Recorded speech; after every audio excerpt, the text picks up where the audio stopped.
Hello students, देखो concept of physics का very interesting question है। पॉजिटिव चार्ज, देखो क्वेश्चन नंबर पहले देख लो, यहाँ 39 है। ठीक है, क्या कह रहा है? Positive charge capital Q is distributed uniformly over a circular ring of radius capital R. देखो एक सर्कुलर रिंग है, ठीक, उसका रेडियस जो है कैपिटल आर है, और प्लस कैपिटल क्यू जो चार्ज है वह उस रिंग के सरफेस पर, बात समझ गए, यूनिफॉर्मली यानी समान रूप से डिस्ट्रीब्यूटेड है, बटा हुआ है। अब रिंग का रेडियस जो है कैपिटल आर है। अब कहता है कि रिंग के एक्सिस पर एक पार्टिकल है जिसका मास जो है स्मॉल एम है, और उस पार्टिकल पर चार्ज जो है माइनस स्मॉल क्यू है, यानी निगेटिव चार्ज है। ठीक, तो पार्टिकल पर कितना फोर्स अप्लाई होता है, कितना फोर्स जो है वर्क करता है, उसको फाइंड आउट करना है। सबसे पहले find the force on the particle. उसके बाद कहता है कि सपोज कीजिए कि x का वैल्यू, एक्सिस पर जो डिस्टेंस x है रिंग के सेंटर से पॉइंट P का, जहां पर है ना पार्टिकल को रखा गया है, प्लेस किया गया है, उसका डिस्टेंस x है। अगर उस डिस्टेंस का वैल्यू कैपिटल आर यानी रिंग के रेडियस से काफी छोटा हो, तो उस केस में आपको क्या करना है कि टाइम पीरियड निकालना है पार्टिकल का। अब टाइम पीरियड क्या होता है, कैसे निकालेंगे, किस तरह का मोशन होगा, सब समझाएंगे। सबसे पहले फिगर ड्रॉ करते हैं। देखो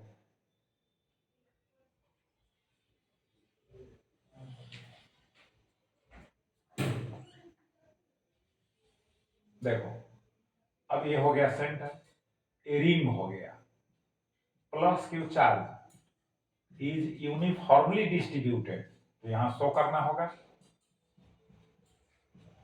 पॉजिटिव चार्ज को।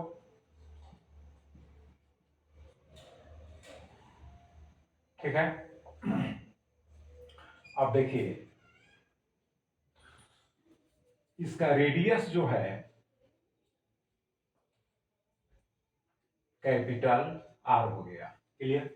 और एक्सिस पर एक पॉइंट पी लिए, ठीक, और इस पॉइंट पी पर एक पार्टिकल को हमने प्लेस किया जिसका मास जो है m है, और इस पर चार्ज जो है माइनस क्यू है, मास कितना है, m है। ठीक, अब देखो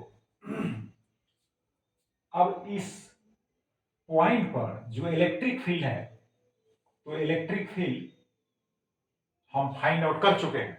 डायरेक्ट फॉर्मूला यूज करना है, समझ गए। फिर इंटीग्रेशन मेथड से फिर again electric field find out करके फोर्स नहीं निकालना है, उसको याद रखना है इलेक्ट्रिक फील्ड कितना वर्क करता है ना।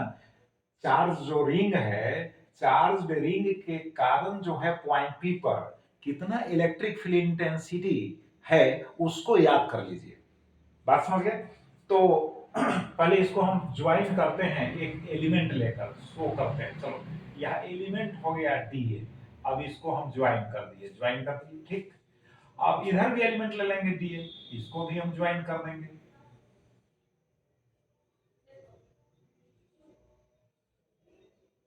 ज्वाइन कर दिए। ठीक है, और यहां भी रेडियस को हम दिखा दे रहे हैं, यहां भी एलिमेंट हो गया डी ए, क्लियर, रेडियस हो गया।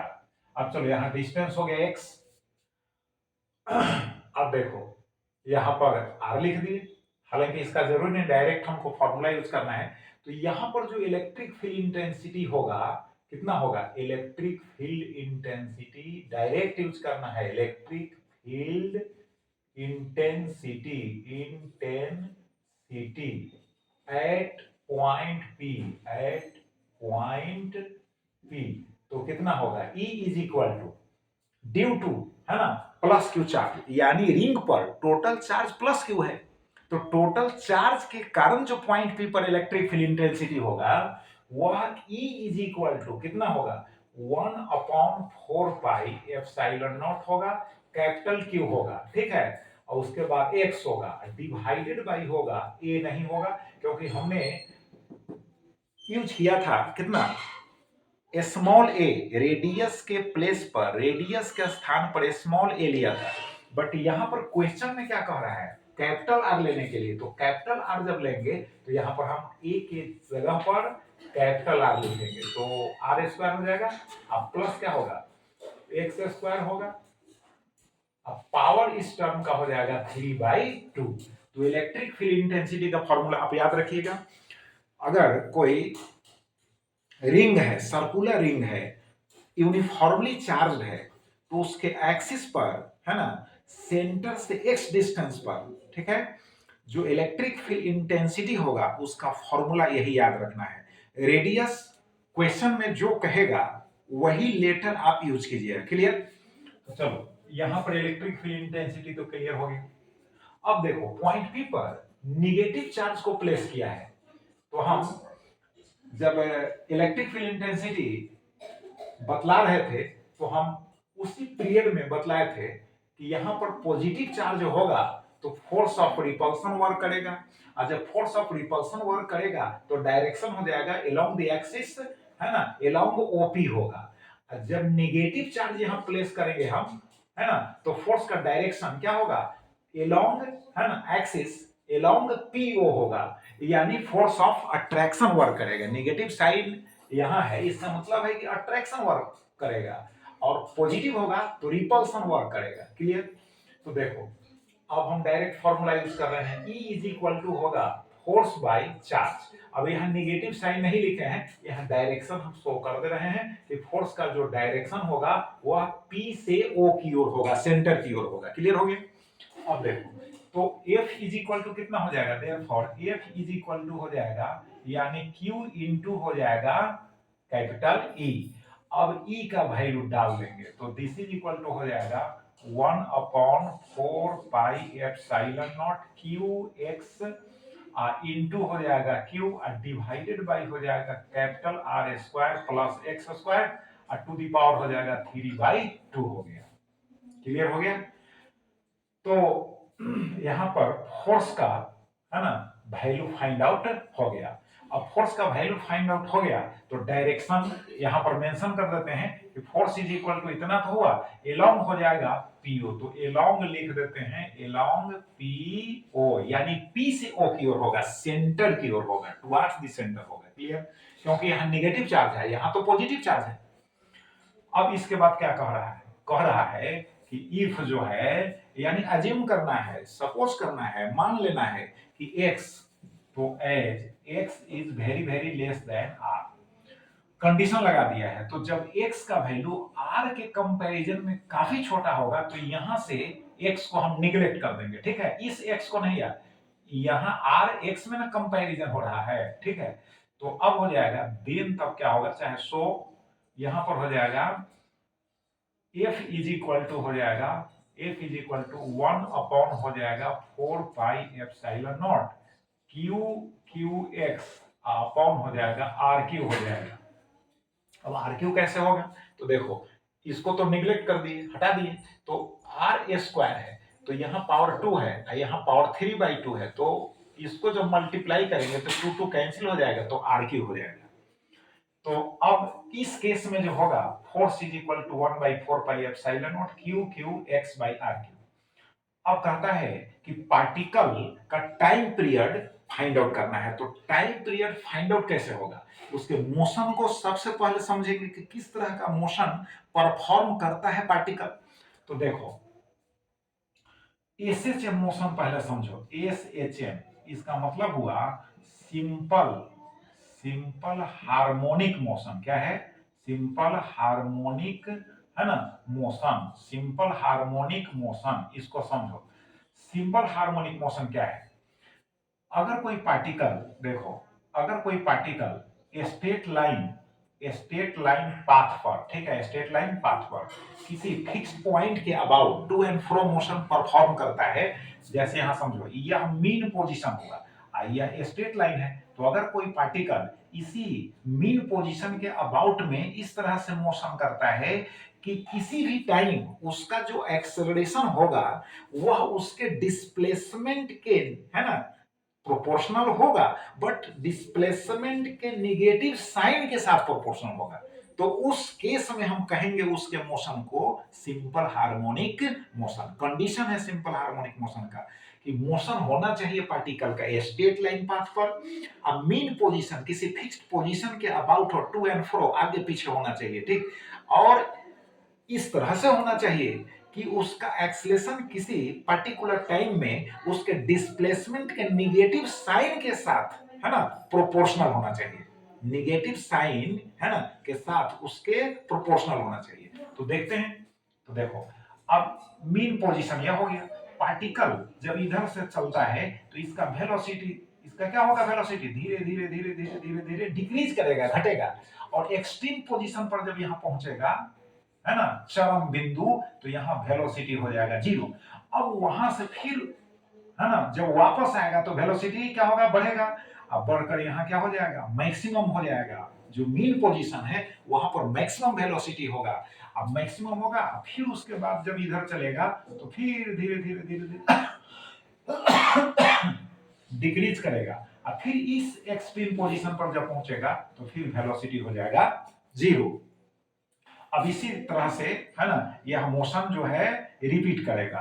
तो अब सपोज करो कि एट टाइम टी पोजीशन जो है पार्टिकल का पी पर है, तो डिस्प्लेसमेंट जो मीन पोजीशन से हुआ x हुआ, डिस्प्लेसमेंट x हो गया, और डायरेक्शन जो है यानी मीन पोजीशन से पॉइंट पी की ओर डिस्प्लेसमेंट है, बट एक्सेलेरेशन क्या होगा, तो एक्सेलेरेशन हो जाएगा, है ना, मीन पोजीशन की ओर, क्योंकि वेलोसिटी डिक्रीज कर रहा है।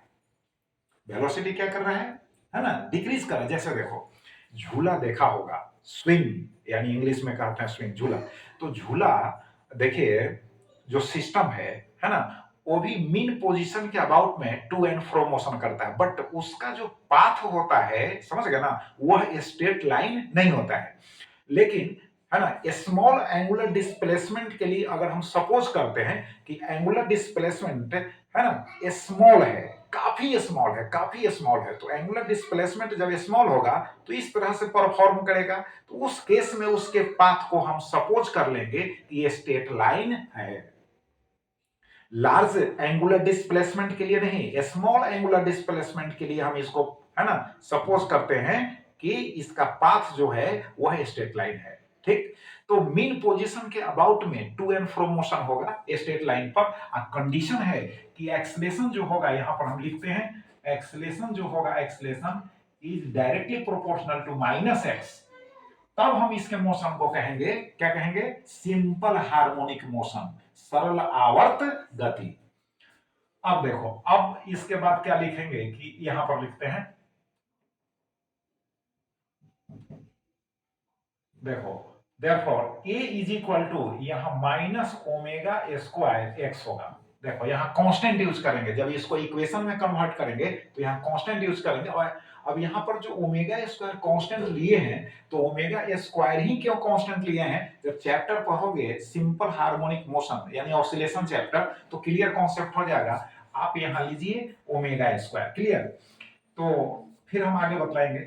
अब देखो, तो a is equal to minus omega square X हो गया। सिंपल हार्मोनिक मोशन के लिए इक्वेशन याद रखिएगा, एक्सेलरेशन का इक्वेशन है, ठीक है। अब देखो, अब यहां पर आइए फोर्स का, अब क्वेश्चन में आइए, फोर्स का जो यहाँ वैल्यू है 1/4 pi epsilon naught Q Q X by R Q है। अब हम लिखेंगे नाउ, अब हमको यह बतलाना है, क्वेश्चन में यह दिखाना है, पहले पहले यह शो करना है कि पार्टिकल जो है सिंपल हार्मोनिक मोशन परफॉर्म करता है, तब ना टाइम पीरियड निकालोगे। अब टाइम पीरियड का मतलब समझो, जैसे पार्टिकल यहां से चला और यहां पहुंचे एक्सट्रीम पोजीशन की ओर, ठीक, यहां पर पहुंच गया एक्सट्रीम पोजीशन पर, फिर वहां से वापस आकर मीन पोजीशन होते हुए फिर इस एक्सट्रीम पोजीशन पर पहुंचा, फिर वापस आ गया मीन पोजीशन, समझ गए। तो कहेंगे एक ऑसिलेशन पूरा हुआ पार्टिकल के द्वारा, और उस एक ऑसिलेशन में जो टाइम टेकन हुआ, जो टाइम लगा, समझ गए ना, उसी टाइम पीरियड को हम कहेंगे, उस टाइम टेकन को हम कहेंगे टाइम पीरियड। फिर से समझो, पार्टिकल यहां से स्टार्ट किया चलना, ठीक है, मूव करना, पार्टिकल इस डायरेक्शन में चला, चलते चलते चलते चलते एक्सट्रीम पोजीशन ए पर पहुंच गया, ठीक है, फिर वहां से वापस आना शुरू कर दिया, यहां से वापस आना शुरू कर दिया, यहां से आते आते फिर मीन पोजीशन होते होते इस एक्सट्रीम पोजीशन बी पर पहुंचा, अब फिर बी से वापस आकर, है ना, कहां पर पहुंचा, ओ पर पहुंचा, मीन पोजीशन पर, है ना। तो इसको हम कहेंगे एक ऑसिलेशन, ठीक। इस एक ऑसिलेशन में जो टाइम टेकन हुआ उसी को हम कहेंगे टाइम पीरियड। तो सबसे पहले पार्टिकल के मोशन को हमको साबित करना है, समझ गए ना, हमको प्रूव करना है कि उसका मोशन सिंपल हार्मोनिक मोशन है, तब ना टाइम पीरियड निकालोगे। पहले तो उसके मोशन को साबित करना होगा कि सिंपल हार्मोनिक मोशन। तो एक्सिस देखो स्ट्रेट लाइन है कि नहीं। अब एक्सिस जब स्ट्रेट लाइन है तो पार्टिकल जो होगा जब काफी करीब होगा, क्योंकि x का वैल्यू r के कंपैरिजन में छोटा होगा तो काफी करीब होगा, तो पार्टिकल सेंटर के करीब होगा। तो जब सेंटर के करीब होगा तो सेंटर के अबाउट में एक्सिस पर जब इस तरह से मूव करेगा तो उसका एक्सीलरेशन इस कंडीशन को फॉलो करेगा, और जब इस कंडीशन को फॉलो करेगा तो उसके मोशन को कहेंगे सिंपल हार्मोनिक मोशन। अब बात समझ गए। तो कैसे परफॉर्म करेगा समझ लो। जब सेंटर के करीब होगा, ठीक। अच्छा, इस पर पॉजिटिव चार्ज है, इस पर तो नेगेटिव चार्ज है, तो प्लस माइनस के बीच में क्या होगा, अट्रैक्शन होगा। तो अट्रैक्शन होगा, अब सपोज करो कि यहाँ रिंग है, ठीक है, रिंग है। अब अट्रैक्शन होगा नेगेटिव चार्ज का पॉजिटिव चार्ज की ओर अट्रैक्शन होगा, ठीक है। तो जब अट्रैक्ट करेगा तो देखो यहाँ पर है, चार्ज को यहाँ पर छोड़ दिए, क्वेश्चन कर रहा है, अब छोड़ दिए यहाँ पर x डिस्टेंस पर, x का वैल्यू r के कंपैरिजन में छोटा है तो नजदीक होगा सेंटर के, छोड़ दिए। तो अब यह मूव करते हुए सेंटर की ओर जाएगा। जब कोई पार्टिकल मोशन में रहता है, समझ गए, तो उसमें इनर्शिया भी शो होता है, इनर्शिया ऑफ मोशन। तो पार्टिकल जो है सेंटर से थोड़ा आगे चला जाएगा, जब सेंटर से आगे चला जाएगा तो फिर है ना, ए रिंग जो है उसको अट्रैक्ट करेगा, तो फिर सेंटर की ओर वह आएगा। तो इसी सेंटर के आगे पीछे है ना, एक्सिस पर वह मूव करेगा, है ना। तो उस केस में एक्सेलरेशन जो होगा डिस्प्लेसमेंट के निगेटिव साइन के साथ प्रोपोर्शनल होगा, तब उसके मोशन को हम कहेंगे सिंपल हार्मोनिक मोशन। तब टाइम पीरियड निकालेंगे, समझ लीजिए। तो अब हम देखो यहाँ कंडीशन लगा रहे हैं, यहाँ कैसे शो होगा सो देखो, F is equal to mass into acceleration भी तो होता है, पढ़ा है, Newton second law of motion, Newton second law of motion, है ना, पढ़ा होगा तो याद होगा। F इज इक्वल टू क्या हो जाएगा, मास इनटू एक्सेलरेशन। तो now F is equal to हो जाएगा, यहाँ पर देखो, यहां से हम लेंगे एक्सप्रेशन को, तो M A is equal to होगा 1/4 पाई एप्सिलॉन नॉट हो जाएगा, क्यू क्यू एक्स अपॉन हो जाएगा आर क्यू, ठीक। तो अब उसके बाद हम लिखेंगे therefore A is equal to कितना हो जाएगा, तो 1/4 पाई एप्सिलॉन नॉट हो जाएगा, क्यू क्यू बाई हो जाएगा, यहाँ पर एम लिखेंगे, आर क्यू होगा, एम से डिवाइड करेंगे। और देखो इसको जो है, इसको देखो यहां पर हम माइनस साइन पुट करेंगे, ठीक है, और विद इन ब्रैकेट्स लिखेंगे इसको, और यहां पर हम एक्स लिखेंगे। अब माइनस साइन क्यों पुट किए हैं, क्योंकि वहां पर पार्टिकल में जो एक्सेलरेशन प्रोड्यूस होगा वह डिस्प्लेसमेंट के अपोजिट डायरेक्शन में होगा, इसलिए हम माइनस साइन पुट कर दिए। अब माइनस साइन पुट कर दिए तो देखो बीच वाला जो है विद इन ब्रैकेट से कांस्टेंट है कि नहीं, 1/4 pi epsilon naught constant, capital Q constant, small Q constant, M constant, R constant. इसका मतलब है कि देयरफॉर स्पष्ट हो गया कि एक्सेलरेशन जो होगा is proportional to minus X हो गया। क्लियर, जब ये कांस्टेंट हो गया, ये हम माइनस साइन हम पुट किए हैं, इसलिए पुट किए हैं यार कि एक्सेलरेशन जो है डिस्प्लेसमेंट के क्या होगा, डिस्प्लेसमेंट के अपोजिट डायरेक्शन में प्रोड्यूस होगा। बात समझ गए। तो अब होगा a is proportional to minus x, तो therefore motion of the particle, यानी चार्ज पार्टिकल, यहां चार्ज पार्टिकल समझिए, पार्टिकल है ना, क्या होगा, executes simple harmonic motion, SHM लिख देते हैं, एसएचएम, क्लियर हो गया। मोशन चाहे ऐसे लिख देते हैं, motion of the particle simple, motion of the particle simple form is SHM, SHM, बस इसको याद रखिए। Motion of the particle is SHM, simple sentence हो गया, motion of the particle is SHM हो गया।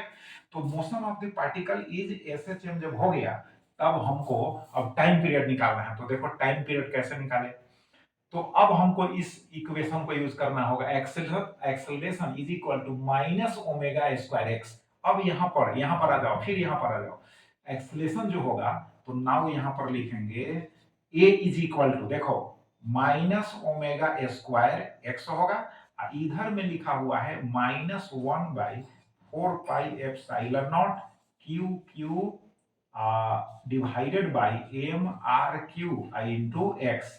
क्लियर। अब देखो माइनस माइनस कैंसिल हो जाएगा, एक्स एक्स कैंसिल हो जाएगा, तो यहाँ ओमेगा स्क्वायर हो जाएगा। क्लियर।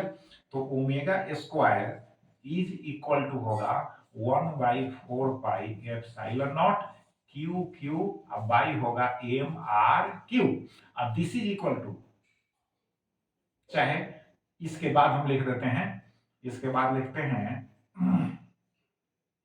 इसके बाद लिखेंगे ओमेगा इज इक्वल टू क्या होता है, as omega is equal to होता है, ओमेगा इज इक्वल टू होता है 2 पाई। ठीक है। अब बाई होता है T. Omega is equal to क्या होता है 2 पाई/टी। यही टी जो है टाइम पीरियड है। बात समझ गए ना। ओमेगा एंगुलर फ्रीक्वेंसी है, ओमेगा इज इक्वल टू होता है 2 पाई/टी, जहां टी जो है टाइम पीरियड है। तो ओमेगा से निकला कि नहीं, तो ओमेगा वहां यूज हुआ है ना, तो उसका कोई ना कोई मीनिंग तो जरूर है यार। तो ओमेगा इज इक्वल टू 2 पाई/टी हो गया। तो अब हम लिख सकते हैं देयरफॉर यहाँ पर 2 पाई/टी का स्क्वायर करना होगा। देख लो ओमेगा स्क्वायर है तो इसका भी स्क्वायर करना होगा, तो स्क्वायर करोगे तो 4 पाई स्क्वायर हो जाएगा, बाई होगा टी स्क्वायर, और दिस इज इक्वल टू हो जाएगा 1/4 pi epsilon naught Q Q by हो जाएगा एम आर क्यू। क्लियर हो गया। अब इसके बाद क्या करना है कि हमको टी निकालना है, तो टी स्क्वायर देखो टर्न कर दो, इसमें क्रॉस मल्टीप्लाई भी कर दो, इसमें क्रॉस मल्टीप्लाई, तो T square is equal to हो जाएगा कितना, T square is equal to हो जाएगा, टर्न भी करेंगे तो यहाँ हो जाएगा 16 हो जाएगा। देख लो 16 हो जाएगा, 16 पाई क्यू हो जाएगा, पाई क्यू हो जाएगा, है ना, पाई क्यू हो जाएगा, क्रॉस मल्टीप्लाई कर देंगे, पाई क्यू हो जाएगा, एप्सिलॉन नॉट हो जाएगा, उसके बाद एम हो जाएगा कैपिटल आर क्यू और डिवाइडेड बाई हो जाएगा capital Q small Q. Clear हो गया। अब है ना, अब हम पहुंच गए आंसर पर। अब देखो time period of find out हो गया। अब t इज इक्वल टू क्या होगा, तो इसका स्क्वायर रूट लेना होगा, तो स्क्वायर रूट लेंगे तो 16 हो जाएगा, पाई क्यू हो जाएगा, एप्सिलॉन नॉट हो जाएगा, m होगा, आर क्यू होगा, और डिवाइडेड बाई हो जाएगा कैपिटल क्यू स्मॉल क्यू, और इसका पावर हो जाएगा 1/2। तो यही हो गया टाइम पीरियड। यह क्या हो गया, टाइम पीरियड। तो क्लियर हो गया कि पार्टिकल भाई एक्सक्यूट करेगा, यानी पार्टिकल परफॉर्म करेगा सिंपल हार्मोनिक मोशन यानी सेंटर के अबाउट में, तब उसका टाइम पीरियड होगा 16 pi q epsilon naught m are q divided by q q, और टू दी पावर क्या होगा 1/2। इसका मतलब है कि इसका हमको स्क्वायर रूट फाइंड आउट करना है। क्लियर हो गया। तो चलो वेरी इंटरेस्टिंग क्वेश्चन था, अब इसको रिवाइज करो। Thank you very much.